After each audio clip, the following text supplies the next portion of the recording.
कौन है ये खाटू श्याम जी? 3 बाण से पूरा महाभारत समाप्त करने का काम संकल्प ले रखा था।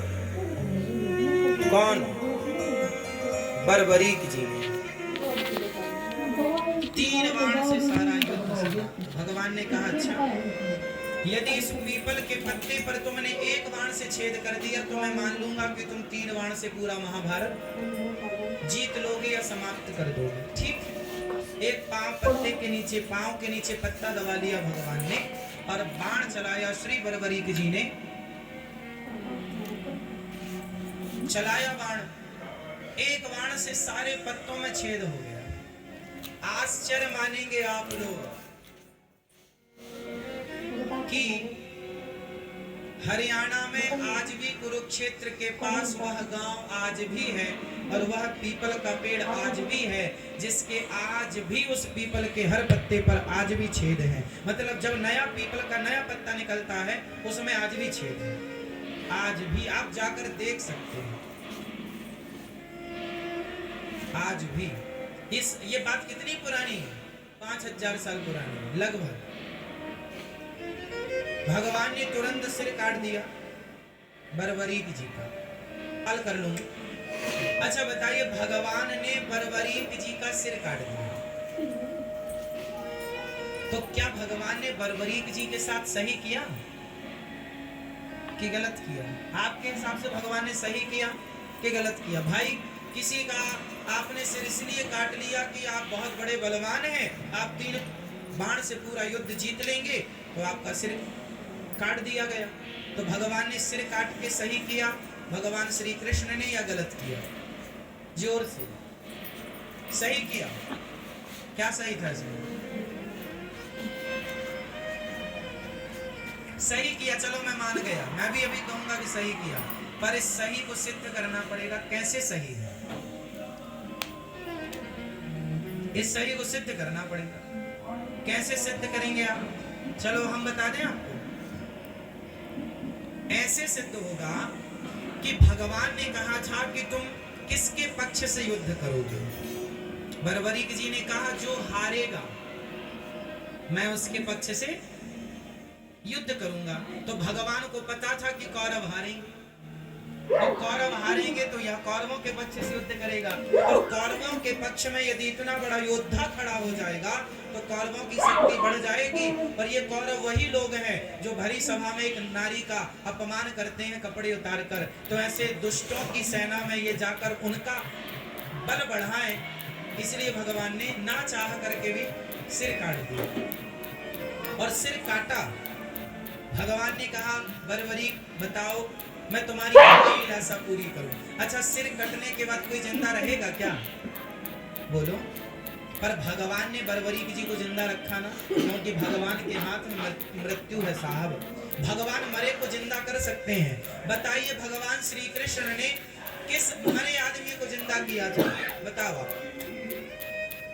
वो कौन है जिसको भगवान ने जिंदा? बताओ। हाँ भैया बताओ मेरी माँ। भगवान श्री कृष्ण ने वो कौन है जिसे मरे हुए को जीवित किया था?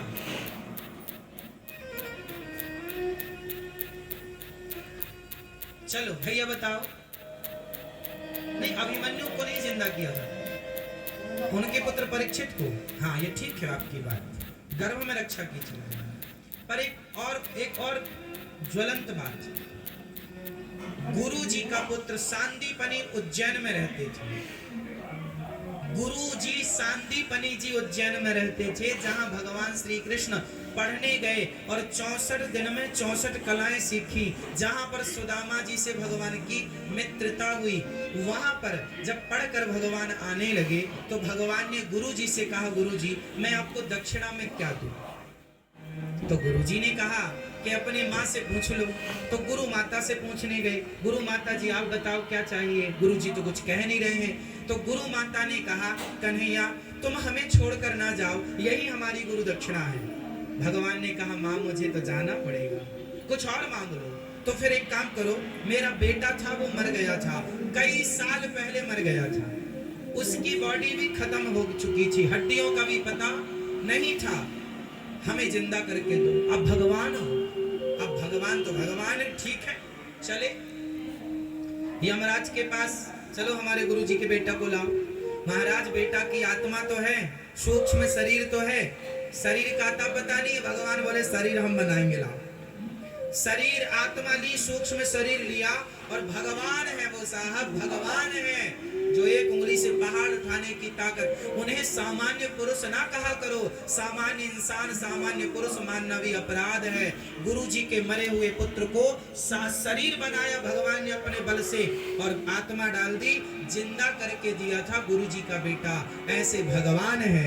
जो भगवान गुरु पुत्र को जीवित कर सकते हैं, वो बर्बरीक जी के कटे हुए सिर को बचाए रखे, इसमें कोई आश्चर्य नहीं।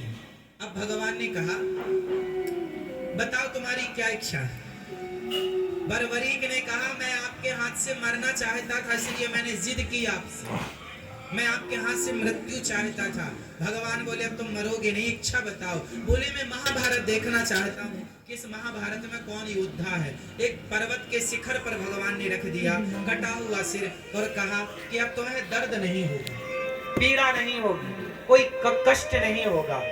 रखा 18 दिन तक खूब युद्ध हुआ। युद्ध पूरा हुआ, पांडव जीत गए। कुछ दिन के बाद भगवान बर्बरीक जी से मिलने गए पांडवों को लेकर। भगवान ने बर्बरीक जी से कहा भैया बताओ कि महाभारत में तुमने सबसे बड़ा योद्धा किसे माना है, किसे आप बड़ा योद्धा मानते हैं। अर्जुन को लगा अपने ही नाम आएगा, गांडीवधारी। भीम भैया बोले हमारा गदा काम कर गया है। पर बर्बरीक जी ने मुस्कुराते हुए कहा प्रभु इस महाभारत में मुझे आपके सुदर्शन चक्र के अतिरिक्त कुछ दिखाई ही नहीं पड़ा। पांडवों का अर्जुन जो जो बाण छोड़ता था अपने गांडीव से, वो 10 कदम पे जाके गिर जाते थे। वो तो आपका सुदर्शन चक्र उन्हें गति प्रदान करता था, उन्हें बल प्रदान करता था। अब अर्जुन को समझ में आया कि महाभारत के असली हीरो हम नहीं, ना करते हुए भी भगवान सब करते हैं। जैसे महाभारत में कुछ ना करते हुए मेरे कन्हैया ने सब कुछ किया, भगवान ना करते हुए सब कुछ करते हैं। तो बर्बरीक जी से कहा अब तुम्हारी इच्छा बताओ। प्रभु बस आपका दर्शन हो गया, कोई कामना नहीं। भगवान बोले सुनो तुम निर्दोष हो, तुमने कोई अपराध तो किया नहीं, मैं तुम्हें मृत्यु दंड किसका दूं। इसलिए जाओ अब से तुम खाटू में रहना, और मेरे अब तुम बर्बरीक के नाम से नहीं, मेरा अपना मेरे बहुत सारे नाम है। गोविंद है, गोपाल है, मनमोहन है, मदन मुरारी है, गिरिवरधारी है, दामोदर है। इनमें एक नाम है मेरा श्याम सुंदर। तो जो श्याम नाम है वह श्याम नाम में तुम्हें प्रदान करता हूं। तुम जाओ और खाटू में निवास करो, और तुम अब कलयुग में जो हार रहे हैं भक्त, उन हारे के सहारे बनते रहना। इसलिए उन्हें हारे का सहारा कहा जाता है। और श्याम नाम भगवान ने प्रदान किया, तो श्याम के नाम से चूंकि खाटू में विराजे तो खाटू श्याम कहते हैं। बोलिए खाटू श्याम की। ऐसी कथा है श्री खाटू नरेश। इसलिए 3 बाण उनके पास आज भी है। आप देखते ही दर्शन करते हैं। हारे के सहारे, मतलब अब हारे के सहारे का मतलब ये नहीं कि तुम गलत काम करो और पुकार लो हे खाटू श्याम हम तो गलत चोरी करते करते पकड़े गए अब बचाओ। ऐसे हारे का सहारा नहीं है, जो सच के रास्ते पर है। और यदि उन्हें कोई कष्ट है तो भगवान चाहे आप कृष्ण नाम को पुकार लो, राम नाम को पुकार लो, खाटू श्याम नाम को पुकार लो, गोविंद देव जी को पुकार लो, जो सच्चे मन से जिनको पुकारेंगे, क्योंकि सब एक ही है, तो आप पुकार ले, भगवान उस रूप में आकर के आपकी मदद करते हैं। इसलिए आपको पहले सच्चा बनना पड़ेगा। भगवान सत्य के साथी हैं, झूठ के साथी नहीं। झूठ का साथ बर्बरीक देने चले थे तो भगवान ने उनका भी सिर काट दिया, हाँ या ना। इसलिए भगवान सत्य का साथ देते हैं, झूठ का नहीं। बर्बरीक देने चले थे तो भगवान ने उनका भी सिर काट दिया, हाँ या ना। इसलिए भगवान सत्य का साथ देते हैं, झूठ का नहीं। अब आप सोचेंगे हम झूठा काम करें और भगवान रक्षा करें, इसलिए सच्चे काम करिए और आगे बढ़ते रहिए। तो ये भगवान आनंद के सागर हैं, भगवान का चिंतन करो, भगवान परम आनंद को प्रदान करने वाले हैं। संसार में जो सुख है वह क्षणिक है, इसलिए संसार का काम करना चाहिए, पर काम करते हुए बस ये याद रखे रहो कि हे नाथ मैं आपको कभी, सब बोलो मेरे संग, बोलो हे नाथ मैं आपको कभी भूलूं नहीं। हे जय श्री श्याम खाटू श्याम जी की। तो कैसे लगे आप सबको प्रवचन? तो वीडियो पसंद आई हो तो लाइक, चैनल सब्सक्राइब कर देना। तो जय श्री श्याम, जय श्री श्याम, जय खाटू श्याम जी की, जय खाटू श्याम जी की।